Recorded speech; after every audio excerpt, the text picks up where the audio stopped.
What your brew should do. Today on City Steading Unpasteurized. I always have to get out my TV announcer voice to do these. I feel like a used car salesman or something. Today we're going to talk about the fermentation process, and we're going to simplify things a lot, okay?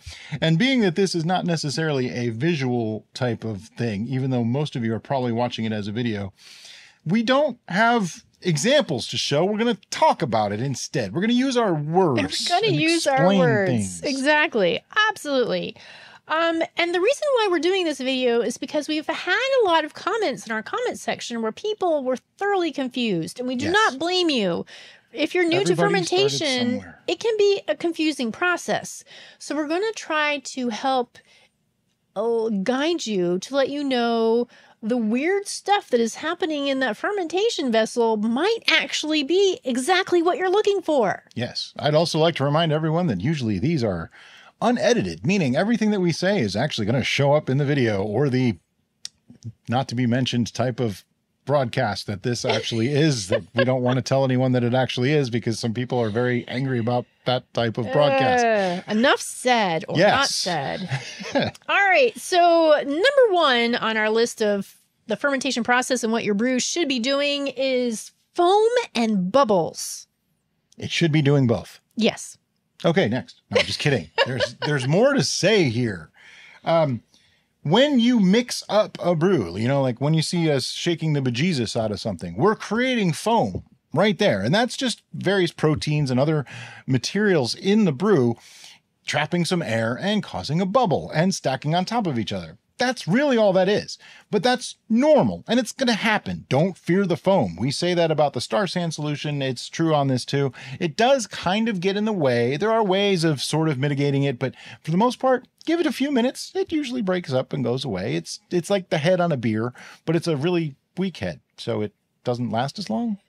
But wow, out of context, that's really bad. This is normally happening at the very beginning of the fermentation process. Yeah. So if your yeasts get super happy with the concoction that you gave them, they're going to create more foam. Yep. And that foam may expand upward and outward and beyond the confines of your fermentation vessel. This is not a bad thing. This is just a thing that happens sometimes. That's why we always say to put your new brew on a cookie sheet that has edges. So that way, or in a pot, if they get really excited, bathtub, and they go beyond their confines, they will be confined in their external confines rather than all over your kitchen floor. Yes. Something else that happens is as that foam goes up and then it starts to break away, you will get some that gets left on the sides of the bottle, or the side of the fermenter is actually the more appropriate word. And that's called a Krausen. I've been saying it Kreusen for years because, you know, I'm not German. I'm sorry. So I've been saying it Kreusen, but it's actually Krausen. And it's literally just like dried bubbles. It's proteins and things like that. It's not harmful in any way. Some people have thought that they had to scrub it back in or all. No. Just leave it. It's fine. It's not going to hurt anything. Your brew's probably not going to get up there anyway. I do tend to give a swirl for the first few days. So not a lot of Krausen forms in ours unless it forms after that. But it's not harmful in any way that I could find. Did a little bit of research on that a couple of years ago because someone asked me. This sediment can be a variety of colors. It could be white, it could be light brown, it could be dark brown. It could even be various shades of fruit notes if you were using fruit. So don't freak out about the crunchies on the top part of your vessel because that's probably just left over from your foam. That said, if when you, like, say you have to punch down fruit or something, when you take the lid off, if you see that it's all crusted up on the underside of that lid, I would probably wash that out and re-sanitize before I apply the lid back, just to keep the one-way valve, which is your airlock, from getting blocked up or potentially having that block up. That could cause some problems. We've heard of airlocks shooting out and sticking into ceilings and things like that, and that just doesn't sound like a good day to me. Right. And so that is the one thing you want to watch out with that foam production, is that those particles, those proteins that we talked about, can clog up your airlock. So if you do see foam coming out of your vessel and out of your airlock, you probably want to switch out your airlock to a blow-off tube. We have a whole video discussing the the gist of that. It's but basically a piece of silicone tubing going into a mason jar. Yeah. It's really simple. And that way it's a larger aperture for those gases and sediments to escape, thus not clogging up your airlock. Straighter path. Once the foam has receded and things are back to normal bubbleage, if you were, go ahead, put a clean new airlock filled with appropriate liquid back on that vessel, and you're good to go. Yeah, generally, the really active part of a fermentation is only the first few days, 4 or 5 days at most. We've not seen many that go longer than that as a very active fermentation. You'll still see bubbles in the airlock, and you'll still see stuff happening, but it's not foaming up and out for like months. You know, that doesn't happen. I did like your little segue into particulates, though. That was next on the list. She just went right into it, didn't even hesitate. That was a beautiful thing. Smooth. That's wow, me. You ought to be a YouTuber. So beyond foam, we also have bubbles. And bubbles are different from foam because they're just bubbles. They're not foam. But foam is made of bubbles. It is. But not all bubbles are foam. There you go. See, we're talking subsets now. So bubbles can come into two different sources, and this is both from the fermentation process, because fermentation process is the yeast converting the fermentable sugars in your brew to alcohol and CO2 and various other sundry elements. So the bubbles are that CO2 and the other gases it's creating. So mostly CO2. Mostly CO2. Mostly. So you can see little tiny bubbles like creeping up the side of your vessel. Tiny bubbles in your wine. Yep. This is a good sign. This means you have a fermentation that is active and doing its thing. So yay, team. Yeah, I actually tell people all the time, if your airlock isn't active, you could just have a bad seal. It happens a lot with people using buckets. So the trick to look for is tiny bubbles coming up the sides. And a bucket, harder to do. Thus, we like glass. Plus, we can show you in glass much, much easier than if we used a big white bucket and go, hey, look at that. There's bubbles inside. I can't show you because it's in a big, opaque bucket. But anyway, you look for little bubbles coming up the side. They're actually the gases from the fermentation happening. And they just tend to, I don't know why they go up the side. I think they go up the middle too. It's just you see them on the side a lot easier because you're not looking through 4 inches of liquid. It's kind of cloudy. So those side bubbles will then collect at the top, creating top bubbles, which sometimes, if there's foam still there with all the particulate matter, will create more foam. So you see where we're going with that? There's a constant cycle of bubbles and foam and bubbles. And then eventually it subsides and leaves dead foam or krausen. It's not dead foam. It's just the particulates that were brought up by the bubbles. It's a thing. All right. So speaking of particulate, I think we can move on to section number 2, which is sediment. And this is when those particulates that we keep talking about, rather than sticking at the top because of the foam, fall to the bottom. In beer, this is called trub. In wine, and I'm going to say in mead, it's called lees.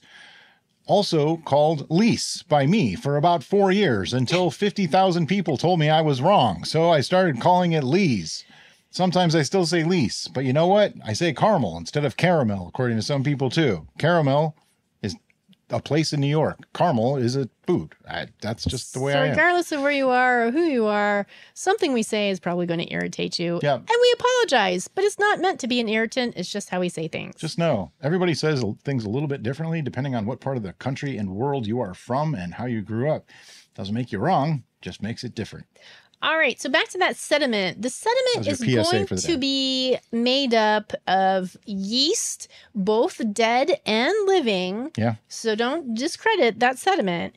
It's also going to be the proteins that settled out from your brew rather than getting pushed up by those bubbles. And then pieces of fruit and all kinds of other stuff. So this is perfectly normal. And the layer on the bottom can be as small as just a couple of millimeters to a couple of inches. Yeah, it can be rather thick. And that's all dependent on the ingredients that you used and the yeast that you used and everything and how they're working together. This is a mini science experiment, ladies and gentlemen. And so there are so many variables that we can't tell you definitively how much sediment is going to be in the bottom of your brew.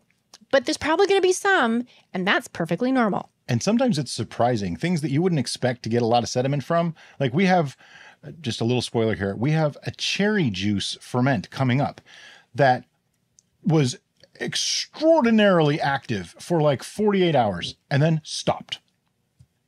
We haven't checked it yet. That's coming soon, probably tomorrow. But it left in the bottom of a 1 gallon fermenter about 3 to 4 inches of sediment we can see from the sides. Now it might just be like, pushed up the sides. We can't really tell yet because, it's dark and we can't see in there. I don't have dark vision. All right. So it's Wednesday at 2 p.m. and that's why we hear alarms going off, because that's the thing. Everybody everywhere in the country has this for 1 whole minute. They warned us about it and I was still shocked because, wow, that's jarring. But it's jarring for a reason, because it's an emergency, or they're 15 minutes late too. And they want you to be alerted. Yeah. I am now alert. Very much so. Didn't even need caffeine for that one. All right, so we keep hinting about another element that we're going to not cover until the very end of this video. So please keep watching and or listening, because one of the most important things that you need to be aware of about the fermentation process, we're saving to the very end. Wow, if that wasn't meant to get you to just keep watching, I don't know what is. All right, so the next thing we're going to talk about are aromas, smells, and odors coming for your fermentation vessel. I would just like to go on record and say one thing. If your neighbors can tell that you are brewing because of the smell, you're doing something wrong. I have literally had people tell me that they can't brew in their neighborhood, not their apartment, in their house, because their neighbors can smell it and complained. Let me just think about that for a moment.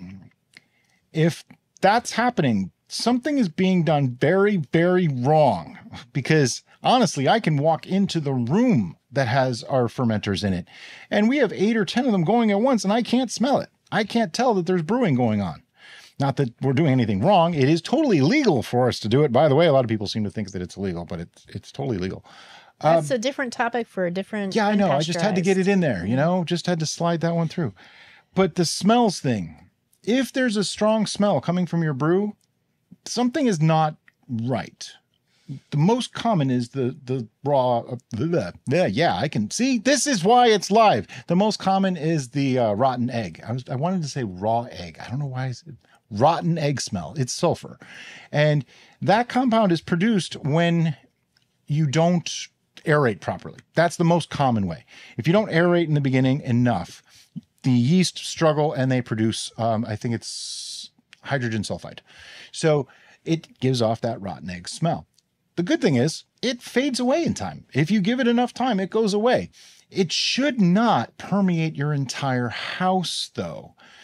If it is, you really should have aerated that a lot better. We've never experienced that. Even in the brew that we purposefully didn't aerate at all. We didn't even mix it. We didn't get that sulfuric smell. So from our experience, we really don't know where that's coming from or how to help you, other than to suggest proper aeration at the beginning. Maybe some people are just super uber sensitive to smells. I don't know. I don't want to discount somebody's sensitivities, but it just seems a little odd. We do hear that one more often than you would think. But I've visited vineyards. I've visited other commercial breweries, like the beer places.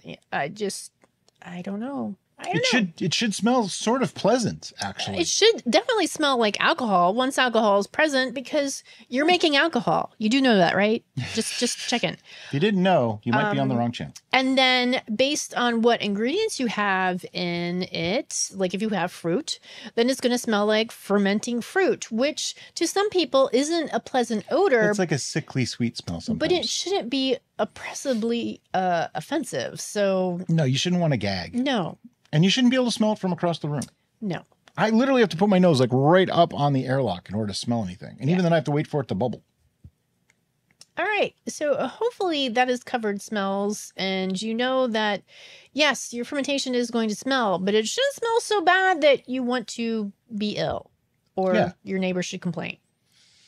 The next one is clarity. And this is highly controversial because we have had the stance from the very beginning of the creation of the channel that clarity doesn't matter. And I want to rephrase that. maybe to help out, that clarity doesn't matter so much to us.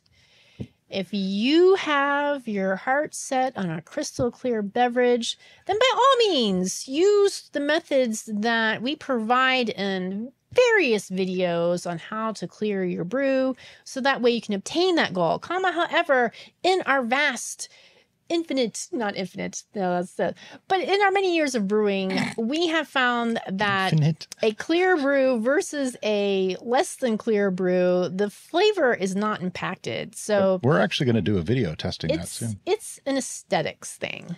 Let's be honest. It's more than that. It actually comes, if you think about it, okay, back in ye olden times, right?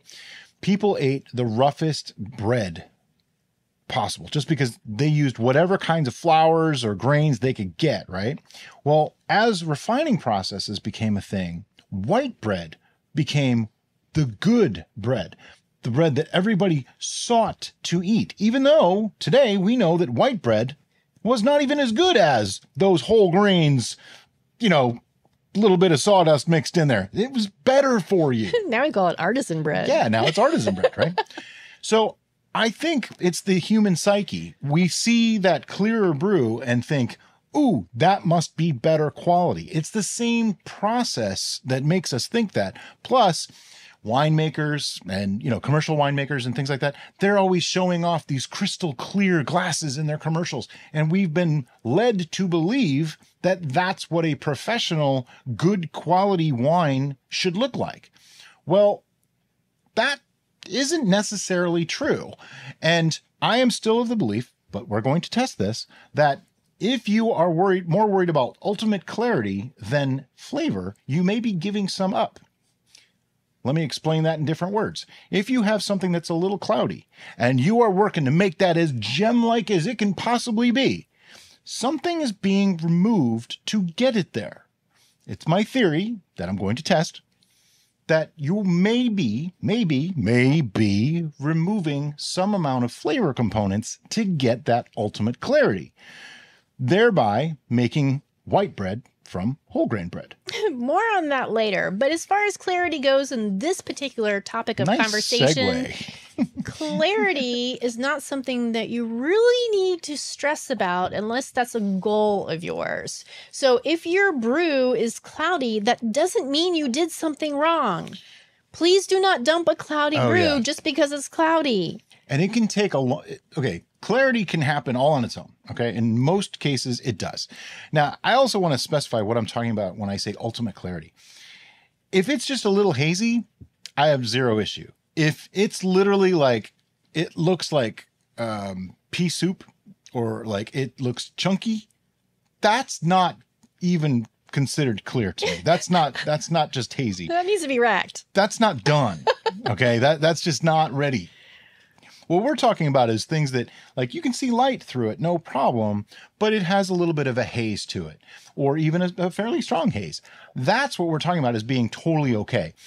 When you first mix up a brew and you have it going, if it still looks like that after 2 weeks, it's probably not cleared. It's just give it more time. It can take a while. Now, there are ways of clearing it. We have used several. We have used gelatin. I always want to say glycerin. It's gelatin. And that worked fairly well. It's a little bit of a pain to use. I really don't like the setup of it. So that's why we only used it once or twice. Pectic enzyme works great if there's pectin in your brew. If there's no pectin, it's not going to work. Like if you just have a traditional honey mead and you add pectic enzyme, it's not going to clear it because there's no pectin for it to work on. Pure food grade bentonite with no extra packing materials is also another one. We are going to try it in an upcoming video. We have some. It's been sitting there for a long time. Just never use it. And that brings me to what, comes right back to that final point of a lot of the times when we get to the tasting, we go, oh, it's a little hazy. And we don't care. We move on. And it's not laziness. We just don't feel that the extra time and extra effort to get it that little bit clearer is going to make that much difference. But again, we're going to test this in a video. So before everybody jumps all over me in the comment section, I know you want to. I know some of you already have. Go back and reread your comment because I've been explaining. That was a little harsh. Because, sometimes people are a little harsh and then they watch more of the video and go, oh, yeah, you guys did answer that. Oh, okay. It happens all the time. And I get it, But we're going to test some clear versus cloudy brew and see if there's a difference. And we haven't formulated it completely yet, but we have some pseudo semi-science-ish type things that we're planning to do. There's also other methods that we've achieved clarity. We've gone over those in depth on various videos. Feel free to search our YouTube channel. You can go right to the little magnifying glass icon and type on the channel page what you're looking for. And if it's there, that'll pop up and show you what videos to watch. And that will be really helpful for you to find out the information that you're really looking for. So beyond clarity, we have our next topic as airlock. I think we've already covered airlock. Brian, is there anything else you can think of that you want to discuss about airlocks and the brewing process? There's a misconception in some of our videos where we show a beginner video showing just like burping the lid. And a lot of people seem to think that we're condoning that. We're saying, oh, you can just do this. No, we're basically saying that for that video, if you're first time brewer, you're using the plastic jug that it came in, and you don't have any other investment in gear, it's fine. Beyond that, I would invest the $3 in an airlock or use a blow off tube all the time, which is basically just an airlock. It's just a piece of tubing going into mason jars we talked about before. You can use that. That's totally fine. That is still an airlock in my opinion. Because when you leave that lid open, here's what happens. A few things. First, remember the particulates and the krausen that we were talking about earlier? If that gets up there, it could clog that, and then you get boom. If it doesn't, it could attract bugs, which get in and will infect your brew and ruin it. If you come back to your brew and you see a bunch of flies floating in there, dump it out. It's not safe to consume anymore. That's not a good idea. So that's why I like to use an airlock to make sure that nothing gets in there because, that's just kind of gross. So airlocks do that. That's why they're important. It's not just because, it lets the gases out. Yeah, I know you can open the bottle up too. But if you have to open that bottle 2 and 3 and 4 times a day, what if you forget? What if you had to work late that night and you come home and you had a boom in your house? It just, to me, it's a safety thing. It's a very simple thing. So we only recommend the loosened lid if it's like your very first time and you've never done it. And even then, if you have the availability to get an airlock, do it that way, please. It's just so much safer and so much better all around. I know I go blue in the face talking about it all the time, but it really is a safety concern. And it's very important because there's a lot that can go wrong if you don't do it this way. Lots of the things that we stress in our videos that some people may question why we stress them. We stress them particularly, 1, for safety, 2, for reality. I can't think of the word. Where it's reliable. Reliability. That's the word. Thank you. Repeatability. Repeatability. Consistency. They will set you free. All the E's. And they will keep some of the problems that may occur from even happening. So you don't even have to think about it anymore. You don't have to worry about it. You just set it and forget it, right? And we're trying to make this approachable and easy and a happy experience for you because we want you to enjoy this hobby, not just the final results, but the whole process. Something else. We talk about things often that we hear in comments on our channel. So if something keeps coming up, you're going to see it in these and you're going to see us address it in videos because that is what people are asking about. That's what people are talking about. And lately, a lot of people have been coming back saying, oh, I don't need an airlock. I just do the loosen the lid thing and I just burp it every day.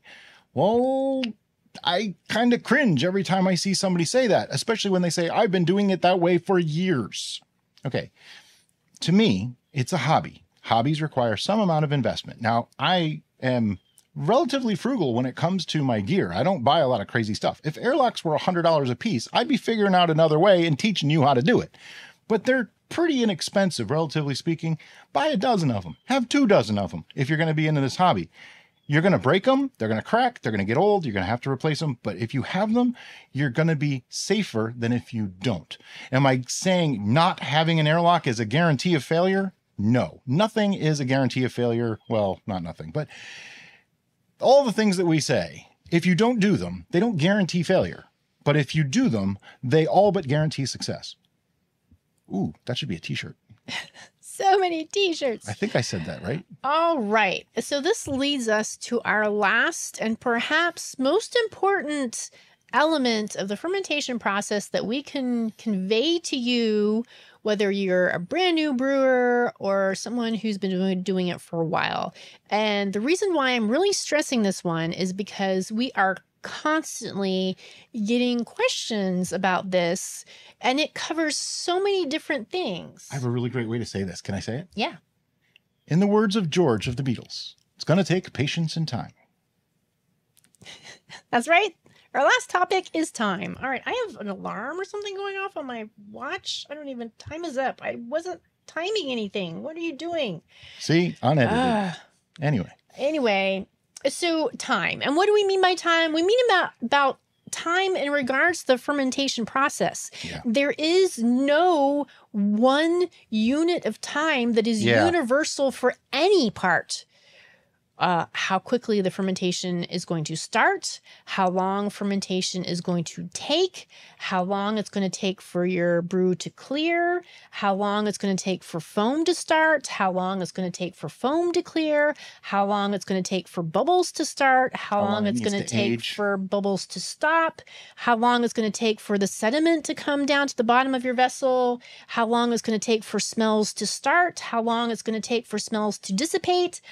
All these things, there is no one time that we can give you because this is a biological process. And there's so many factors. Even a couple degrees difference in environment changes everything. Different water chemistry changes things. Different yeasts, different ages of yeast, different, to a certain extent, quantities of yeast for certain things. The way a yeast was stored even can change it. How quickly alcohol was made in your brew, how much alcohol was made in your brew, what the pH was. You could even use the same exact ingredients as us, but if you use, like, say, fresh fruit and a local honey, the honeys are going to be different. The fruit is going to be different. And it's just, there's a lot of little factors that can change things. So we get people every once in a while, like literally I've had people say, how many days until fermentation stops? We do not have that answer. Days? I could give you a roundabout in weeks. Probably. I'd say 2 to 4 in most cases. But to say days? That's just not.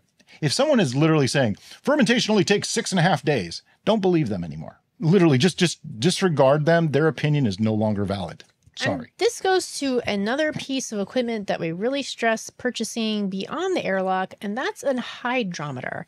And the reason why is not to find out how much alcohol you've made in your fermentation. Oh, that's nice. It's nice to know, but that's not important to us. What's important to us as instructors and trying to help you is to let you know what stage your fermentation is at and what is going on or what perhaps isn't going on in your particular brew.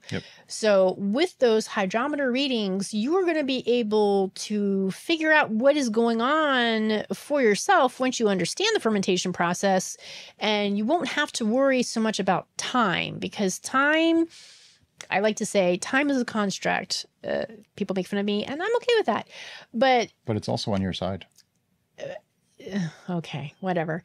So basically, disregard time. At least it's not on your back. Don't worry about time. Forget about time. Forget about it.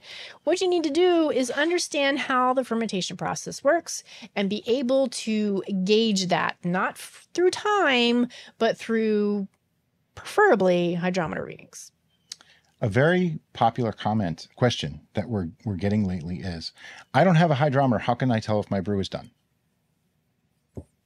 And the only honest answer I can give is, you can't ever know 100% for sure, but if you leave it for 6 to 8 weeks, most likely it should be done. So that's the thing. If you don't have any of this stuff, you need a lot more time, because we can't tell you. And even that 6 to 8 weeks might be undershooting it a little, because if you're in a little colder environment, or your yeast were slow to start, or your gravity was super high, it could take longer. So having a hydrometer tells you. Now, if you prefer to use a refractometer or whatever, that's all good too. Just know that if you're using anything but a hydrometer, you do have some calculations to change. You have to use the brewer's friend calculators online to figure things out. It can be done, and they're just as accurate really as a hydrometer. Just a few more steps involved. Some people prefer it. Some people don't. That's all good. I've tried them. I had a digital hydrometer and I prefer just a basic glass hydrometer. I don't even use the Herculometer. I like the basic glass hydrometer, as I like to call them. And we don't drop them as much as we used to. Anyway, that was me knocking on wood. Continuing on the time topic, we've had some comments, people comparing their time frame with our time frame, and that isn't realistic, because when we say this much time has passed in our videos, we're not telling you that's how much time you should expect, because your environment is going to be different from our environment. We're just letting you know that's how much time has lapsed for us personally. So please don't use that time frame, pun intended. Can I give a real example of what that means? Sure, absolutely. We had, I'm just going to paraphrase from a few different comments, but for instance, we had a brew that took 2 weeks. At the 2 week mark, we were showing there was no more pressure in the airlock and we're taking our first reading. Well, on that video, someone said, well, I waited 2 weeks and then I racked it. There's a distinct difference there. We took our first reading at 2 weeks. They racked it. When I said, why did you rack it already? Well, yours was done at 2 weeks, because they said we took our first reading, waited a week, and the reading didn't change in a week. So because ours didn't change, they took that as at 2 weeks, it's done, so I can rack it now. I can understand putting that together that way because my brain works much like that too. But in this case, the part they missed was it wasn't the 2 weeks that was the important part. It was that the readings didn't change. That was the important part. They actually didn't even take a reading. And in some cases they did, and their readings were like 50 points higher, 60 points higher than what ours was at the time that we took our reading. But because ours was done in 2 weeks, they assumed theirs was too. That is where the disconnect comes in, and maybe it's something we need to explain a little bit better when we're doing that. I don't know, just something to try to work on, because that question comes up a lot. And I mean, to the point that they've racked it and it was like 3 days in, and I'm like, but nothing was ever done in 3 days, but people are doing these things and I don't know where they're getting it from sometimes. And that's some of what we try to do on our show, is show mistakes, show how to screw things up and then how to fix it afterwards, but also try to guide people towards, you know, maybe a better way of doing it, because some of the information out there on the internet about how to brew isn't real good. And some of it's really, really good. And sorting through and knowing what to use is really hard. But I can tell you right now that almost nothing except for like a really, really, really small beer or cider is going to be done in 3 days. And I still wouldn't rack it in 3 days. I'd probably wait at least 5 or 6. Sure, but depending on your environment, you could have a fermentation start up as soon as you set the brew together, and it may bubble for 3 days and then stop. Don't freak out.